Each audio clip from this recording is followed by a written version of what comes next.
Hello and welcome to another episode of Faith to Faith. We're so happy to have our sister with us. You want to tell us all about you, and didn't you just graduate? I did just graduate. Hello, everyone. I am Lynn E. Smith. I just graduated with my second master's degree in pastoral counseling with an emphasis of addiction and recovery. I am so honored and excited to be here with my brother this morning, and I'm looking forward to this episode. We're so happy to have you. I feel like that you're one of the most gifted and talented people that I know. Wow. And Thank so you. I'm just so happy to be here and to discuss what we're going to start discussing this month. And I can just set this up a little bit. This grew out of a lot of the young adults in our church have been, talking to me about a Bible study. Right. A face-to-face, in-person Bible study. And so, we were talking about, what we should do and what we should call it. Brianne, which is one of our very gifted, talented young adults, came up with this, we should call it Deep Dive. Like it. And so that's what we're going to start. We're going to have it on the 17th of this month. And then so after being at church on Sunday, having that conversation, I came home and another young adult, I raised him up in our church, called to me and we had a discussion.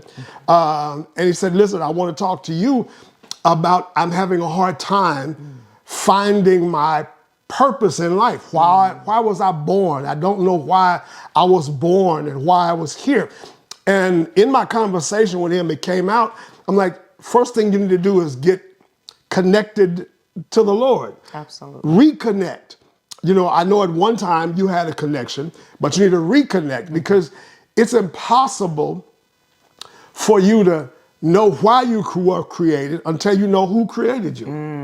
And so that started, our discussion and, the sermon series that we will start shortly and the Bible study, that we're just going to talk about purpose, And I know that's a wide subject, that's a broad subject, and I know many times that subject ends with no conclusion, and people just throw that out and throw that word out. Yes. But I believe all of us were intentionally created by God, and we all have a purpose. There are things that we have to that hinder our purpose and hinder us from discovering our purpose, but we were all created on purpose. Wow.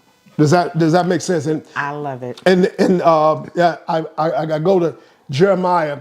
It's very powerful where the Lord said, "Before I formed you in the womb, I knew you, and before you were born, I consecrated you, and I appointed you a prophet over the nations." There's so much into that, so much that when we understand that we first existed sinless in the mind of God. Wow. Because he said, before I formed you, I knew you. Yeah. And I think that's where purpose begins. Wow. You just said a whole lot. Right. You just said a whole lot. And I think to your point, Pastor, I often tell people, I think sometimes people struggle with this whole thing of what am I here for? What is my purpose in life? Because they just are not aware of who they are. And it goes back to your point. They are not in tune with knowing who they are because they don't know whose they are. They don't know who they are to be aligned with. That's good. And I think self-discoveries will come into play once they really align themselves with God and really understand what his intention was when he created them and what their purpose is to fulfill in the earth realm. And I believe as they align themselves with God and tap into him even more, that they will become more conscious, more God conscious of what it is that they're supposed to be purposed to do in the earth. Wow. That's a mind. That's a mouthful. And that's what I live by now. Yeah, but how many people would you say, is it common that people can exist without really living, and you can't live without knowing your purpose? Right. Do you feel like that you know people who exist Absolutely. and don't live because you have to, living is living your purpose? Because I think you can't have life without having a connection to God, because I started studying that passage. There's a lot more in that. John 10:10, where it says that 9 says the thief cometh but to steal and kill and destroy. But I came that you might have life. Absolutely. I came that you might have life and have it overflowing, have it more abundantly, have an overflowing. And the surface, superficial definition of that is prosperity and money and stuff. But I think you can have prosperity and have money and still not live. That's right. Absolutely. Because life is like being plugged in, like your phone being plugged in. It will die unless it's plugged into a power source. That's right. And, God is the power source. And you have to have that connection, I believe, in order to really, for life to come alive. I believe that. For you to live. I believe that. I firmly believe that. I was just talking to someone recently about how we should get to a point in our lives to where we're just tired of existing. And I believe the existence factor happens when we just do not have those discoveries of what we are put here to do. And I believe in my own life, it wasn't until I said yes to God and I allowed myself to be fueled towards working and operating in my purpose that God began to open up other doors of opportunity for me to be able to work in my ministry, for me to work in my field of study and all of these different things. It was not until I fully became aware of what I was supposed to be doing here on earth as it pertains to purpose, that all of these other things began to be added to my life. And I think it goes back to the scripture that you referenced about how he came that we might have life and have that more abundantly. And I believe that the abundance comes when we tap into purpose and we begin to fulfill the things of God as it pertains to his will for our lives. Right. So I can honestly say that I see that being at work right now in my life as I'm pushing and moving in purpose. Wow.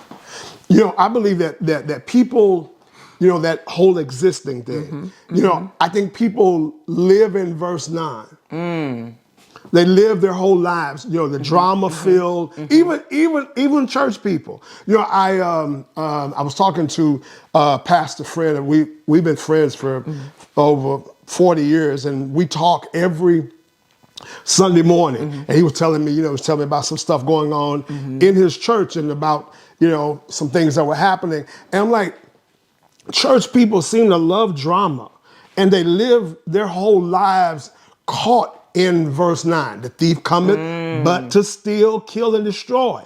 They never get to the verse 10, but I came, which is an alternative to existing. The alternative to existing is living. Right. I came that you might have life. And so that you might have life, that in itself is optional. Yeah. Yeah. You have to choose to not live in verse 9. Come on. You have to choose to live in the abundance of knowing why you were created and living out that, because nothing is more satisfying and fulfilling than living the way you were created. And I'll get into that as we go into the month. We'll get into just talking about God creating us. Yes. I would like to add something to your point. And you referenced verse 9 when you said that the enemy comes to steal, kill, and to destroy, right? How about adding to that, to distract? Oh, wow. Wow, because, And I'm saying distract because The enemy knows when he can set out all of these other wildfires or these things, these red flags in our lives, it will keep us off focus from what's important so that we will never tap into the realm of the abundance part, the life part that God will give us access to when we're operating in purpose. So what does he do? He comes to kill, steal, destroy, and distract. Yeah. Because he knows when he can keep us distracted that we're not in tune with God's movement, his voice, and all of those things. Oh, wow. Well, could it be that he destroys us when he distracts us? You just said a word. You know, it may not be the destroying that we think. Yeah. But he destroys our lives when we spend all of our energy and our efforts on stuff that doesn't matter. Absolutely. It doesn't matter. Absolutely. But go ahead. So listen, spending time on things that doesn't matter, it's so much easier to divert our attention to those things, because when we are called to walk and serve in purpose, it requires self-assessment. Oh, constant self-assessment. We have to do the work. Yes. Right? Yes. In order for us to really tap into those things. So it's easier for us to be distracted and to feed into all of these other things that don't require us to focus on ourselves and to really tap into those things that's going to push out the best in us and for us to reach our maximum potential in order for us to operate effectively in our purpose. So it's easier to stay away from us having to do the work and feed into all the other things that come to take us away from purpose or keep us from discovering what those things are. Discovering, because according to Jeremiah, all we have to do is discover it, because it's already in us. Already there. We pay attention to the stuff. You know, I told that young man, I'm like, what do you like to do? Oh, I like to do, blah, blah, blah. I'm like, yeah, well, tap into that. Yeah. Because you'll find that you have a special gift. That's what gifts and talents come from. To do what you're doing, because you were created like that. He said God said, before I formed you, thereby he formed us. Yes. Yes. That means he put certain things in us. He put certain things in me that they're not in you. Certain things in you that are not in me, because all of us have an individual DNA. Absolutely. There's nothing like, you can't, even identical twins are not a complete match. Right. We have an individual, DNA. And so God put certain things in us. We're fearfully and wonderfully created. Wow. This is so good, because I'm going to tell you something. I often tell people, one of the things that you can kind of explore when you're trying to find out these self-discoveries is, one way that you can definitely try to figure out what your purpose is, of course, is to ask God to reveal it. That's number one. Number two, I always say that your purpose is normally tied to something that you literally cannot shake. Like you wake up thinking about it. You do it for free, right? It's something that, like, somebody can ask me to come out and counsel somebody, and I have to remember to get into work mode sometime to say, okay, wait, there is a fee associated for certain settings. Or let's go out and feed the hungry. Right. Let's go try to find housing for the homeless. Right. That's something that I just spring into action on, because I'm always trying to operate with a solution-based resolve. Right. And so it's easy for me to go to that area, because that is what I know I'm supposed to be doing. I'm a servicer of people. I'm a people lover. Right. And I know that God have empowered me and have gifted me in certain areas to where there's a certain thing that I can bring to the table to assist people with resolving things or finding remedy for things. So again, I think it's a thing to where we have to really seek God and ask him to reveal it to us. And that's a part of the discovering factor. Well, isn't that a part of being in relationship with him. Absolutely. Yes. But absolutely. you have to know that he created you. You have to believe that in faith Yes. that God created you. Yes. That you didn't happen into existence, Yes. and that's how I differ from, a lot of books on purpose and stuff. You have to start with the one. I don't have a purpose. Right. God has a purpose. Right. Right. Does that make sense? Absolutely. Like I don't Elaborate. I don't have a purpose. It's not, what I'm to do. It's what I'm to do to give glory to God. Right. It is God's purpose. Absolutely. I'm just living it out. Just like you're saying what I knew from an early age. I tried a whole bunch of things. And I feel like my intellect opened doors for a lot of things for me to be able to do. But when I preached my first sermon, even before then, I knew that was what I was supposed to be doing. Yes. The understanding and the teaching of the word. I knew that's me. I knew that's what I was supposed to be doing, and I've been doing it in some capacity, for over 40 years.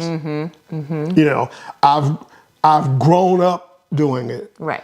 And, I've had, failures and I've fallen and all of that in the process of doing it. But one thing that has been consistent is me being able to rightly divide the word of truth. I love that. Even when I was faltering and failing, and I've been through multiple stuff, and I feel like that that all continues to prepare you for what God has in store for His glory. Absolutely. Is that absolutely that make any sense? Absolutely. And to your point, I think that's how we all have to think when we think about the purpose that God has placed in our lives, or that we're supposed to fulfill in our lives. And it goes back to what you stated. And I think in our earlier conversation, prior to us coming on camera, I was talking about how one thing, before I was fully clear of what my purpose was, I was clear that I was a leader from a young age. Right. I would always be given the task to lead. Right. Whether it was, remember when we were in recess, right? You always had to have a line monitor or someone that's in charge. You were elected to that person, I know. I would be elected for that. I would be elected to pass out the papers or whatever the case may be, or to be over student council or debate or something, right? Always leadership. Always leading in my local church that I grew up in, leading in churches that I were a part of through the years. So I always knew what that part of my purpose was, but I'm gonna tell you the defining and turning moment for me is when I became a ministry leader and I was serving in the capacity of co-laboring as a co-laborer or pastor or in ministry as a first lady. That's when things began to really open up doors for me, and like bells began to go off. Right. Because I knew I was drawn to women. Right. But there was a specialty that God gave you for that. As it pertained to women, and really women that are hurting, women that are broken. And it took me to have to go through some things in order for me to really discover insightfully the specifics of what I'm to do with that. Right. So here we are. And I believe that, it's just so much, and I got into that passage this morning, and I started, just the Lord just began to just reveal stuff. And I believe that a lot of things, a lot of reasons, even, I have a speech impediment because I think that sometimes my mind moves so fast that I can't get it all out. In my earlier days and when I was younger, actually I had people tell me that I don't know about you being a preacher because you stutter. I've never stuttered preaching. Right. But it's just my mind moves so fast with that. And I got into that text, and that text says, God made up on purpose to let us know that before you were formed. Now understand, this was Jeremiah in the dungeon going through a very, very difficult time in his life. And he wrote, before I formed you. Before I formed you, I knew you. You existed in the mind of God, perfect, without error, without sin, without failure, without fault. You existed before I formed you. Now, when I formed you, I had to form you with fallen stuff. Now, I formed you with fallen stuff, and you came into a fallen world. Yes. And so I think that is the biggest hindrance of purpose, is that we were created perfect with purpose. Right. When we come into this world, we have to start the journey to discovering purpose, which includes a lot of pruning and purging along the way. And so I feel like that we get to a point now, because, you know, as I've said, you know, publicly, and I've said openly, is that, you know, I've done quite a bit in ministry in these 40 some years. And I now, being at the place that we're at now, that I'm at now in ministry, I've asked God, is this it? You know, it's 40 years. Is that enough? Should I be doing something else? Should I transition my life into something else? You know, and God began to impress upon me that you're just now at the point that I can use you for my glory. Because I had to purge and prune so much out of you to get you, you know, and there's no time period of that happening. Wow. You know, Moses was sent and called to lead the people out of bondage. You know, he spent 40 years with Pharaoh in his house, getting educated, learning how to read and write, learning how to think like an Egyptian. Then he spent 40 years on the backside of the desert, hiding.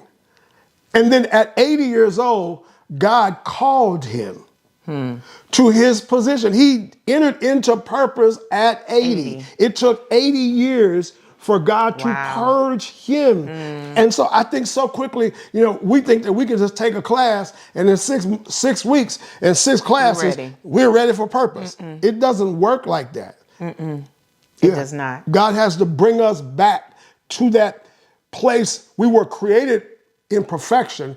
God has to work us to completion. Wow. To your point, this is a twofold response. How you stated that he brings us to a point to where he has to purge us, right? And I think a lot of times people are, they have reservations, or they have a fear of even tapping into purpose because they believe that they have to show up a certain type of way, right? Okay. And so for me, I always say, God, I thank you that even in the midst of my imperfections, you are perfecting those things that concerns me. Right? Doesn't mean I'm going to be perfect, but God is perfecting the gift. He's perfecting all of the things that comes and needs to align with purpose so that I can operate in that space and be effective. And I just believe that God, it takes us to really have to go through some things. It's the second part of the response, because again, it wasn't that aha moment for me as it pertains to me knowing specifically what my purpose was until I went through some painful things in my life. I didn't understand at the time. God, I try to do this right. I'm not perfect, but I try to do right by people. The betrayal, the this, the that, the heartbreak, the disappointment, the mishandling of me, my emotions, my life, the poor judgment calls that were made that affected and impacted my life. You know what I mean? I do. It's like, okay, God, where does this and when will it make sense? Yes. Right? Yes. And as I began to reflect on that conversation that we talked about earlier, when Jesus was talking to Simon. And see, sometimes we have a tendency to not connect to purpose because we think that when I align with purpose, everything is going to start going wrong. Some other stuff might start getting out of whack. I like my life running a lot smoother than me tapping into that realm, right? And so when Jesus was telling Simon that, the enemy desires to sift you, basically destroy you, to have you fall in all of these pitfalls, there is a place that I went before you and I've prayed for you. Not saying he's come to me for you, right? Lynette, Right. Mark. Right. He has come to me for you, and I've told him because he can only do what I allow him to do. Right. So it was 10 other occasions where he asked me if I can have you, and I told him no. All right. Wow. But it's going to come a time, Mark. Wow. All right. Wow. Lynette. Wow. It's going to come a time when I'm going to allow something to come upon you, but don't look at it as it's going to be something that's going to destroy you, because you got to remember, I said that I have already prayed for you, that in the process of you going through what you're going through, finding and operating in purpose and on purpose, I've already prayed for you, that your faith does not fail in the process. There's a process to finding purpose. Wow. And discovering purpose. And it's not when, it's not if, right? It's when. Now, there's a couple of W-I-N. Yeah. That part. Yeah. There's so much that what you just said and what, because we talked about this before, and there's so much that keeps coming to mind.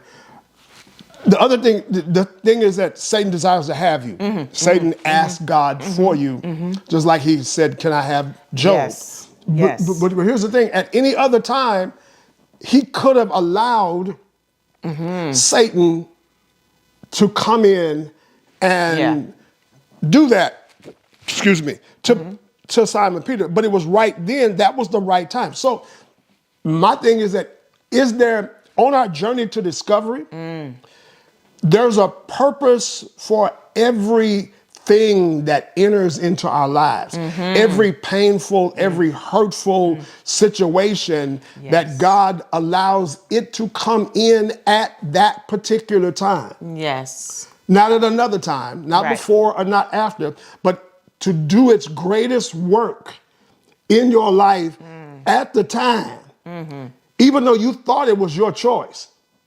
It wasn't really your choice. It was God's divine providence that allowed that situation, allowed Simon Peter to be sifted at that time. So even the sifting was divine. You just said a lot. That was good.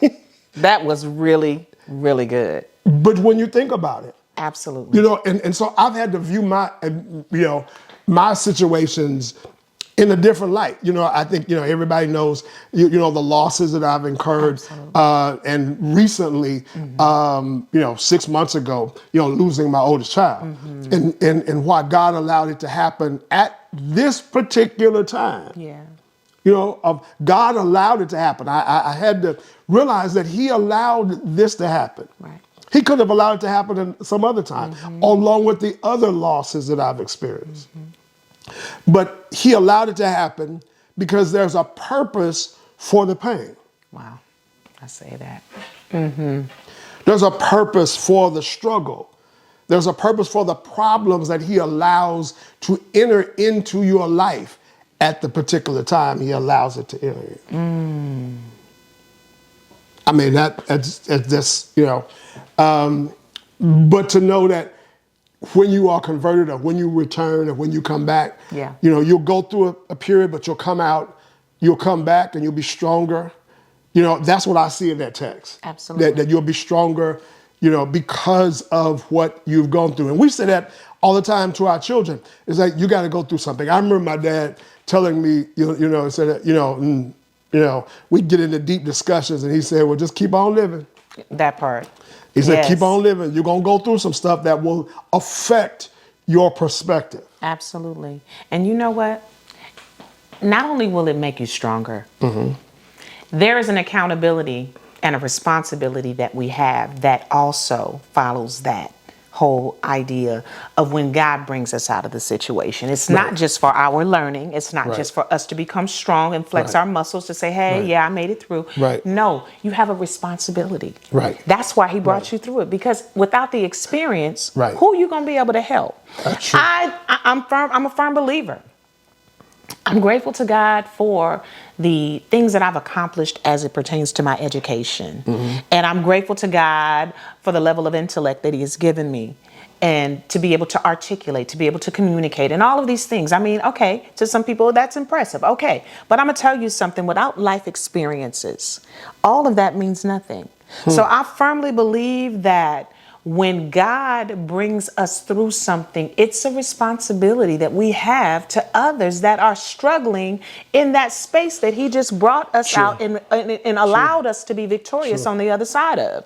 So guess what? Me navigating as a single mother through that struggle of feeling alone and not having the resources that I have and all of these things, I knew God was going to bring me out of that uncomfortable space that he still continues to assist me with navigating through when I'm in those spaces of, being uncomfortable or I'm feeling discomfort. But guess what? I'm resourceful to other single mothers. So God said, guess what? You looked at this as a loss or looked at that as you do, but I brought you through so that you can be able to assist those. That's your account. That's your responsibility. That's right. That's right? That's right. You're responsible for the next single mother who feels like there's no way out, or that there's no help on the way, or that she doesn't have a village, or that she does not feel connected. Right. So again, I think when God brings us through certain things, we have to understand it's not just for us to stand up and say, I'm strong, I made it out. But it's like, hey, sis, come on. Hey, brother, let's go. The way you show your strength is being able to help somebody else. Absolutely. To be able to pick somebody else up out of the situation that they're it's confirmation that it's just not for us. We got to talk about the goodness of God, not only for what he's done for us or what he's brought us through. However, we got to talk about how he's equipped us to be resourceful to the next person or for the next person to help them. We don't want to be the only one reigning in victory or triumph over certain situations. We want to see the next person come out. How do we do that? You give them what God gave you because they may not be aligned with him to be able to tap into what they need for them to be brought out of that situation. But we are going to be the closest thing to God to bring them through that thing. Oh, wow. If that makes sense. That makes a lot of sense. I think our time is about up. We need to continue. We're so happy to have you here. Wow, let me tell you something. I'm absolutely honored. Pastor Mark, I say this privately, right, about how much I love you and Lady Nadra. But I want to say this publicly, how instrumental your ministry, your life, and all of those, and Lady Nay, you guys have been such a strong force in my life, and I appreciate you. I thank you for bringing me in and trusting me in your immediate family circle. And I think oftentimes, this could be another conversation for another day.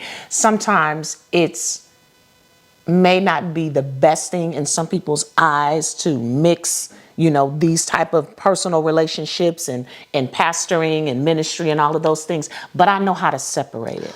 Well, there's, like I said, this is another discussion, another time. For another day. But I think that there are people, I've learned over the years, that there are people that God places in your heart that you can have those times with. Absolutely. Everybody you can't, but you have to be wise enough and discerning of who to let in, because a lot of people, we've let over years, 25 years of pastoring with Sister Nay, it's like we've, let both of us are people people persons, to a point, but, if you're not careful, because just like God put people in your life, so does the devil send people in your life. Absolutely. And sometimes they can assassinate you. Yeah, that's another subject. Yeah, it is. That's another subject. Absolutely. Let's pray. You want to lead us out? Absolutely. Father, we just thank you for this time of faith. We thank you for this time of fellowship, God. We just thank you for allowing us to come together and have this discussion on purpose, God. I thank you from this day forward that everyone that is listening, our listening audience, those that are listening and watching, that they will tap into and pray and ask you to reveal to them what it is that they're supposed to be doing as it pertains to their purpose, God. Yes. Let them be intentional Lord. in being and operating in purpose and living on purpose, or let them be let them discover what it is that you've called them to do, what you've put them in this earth realm.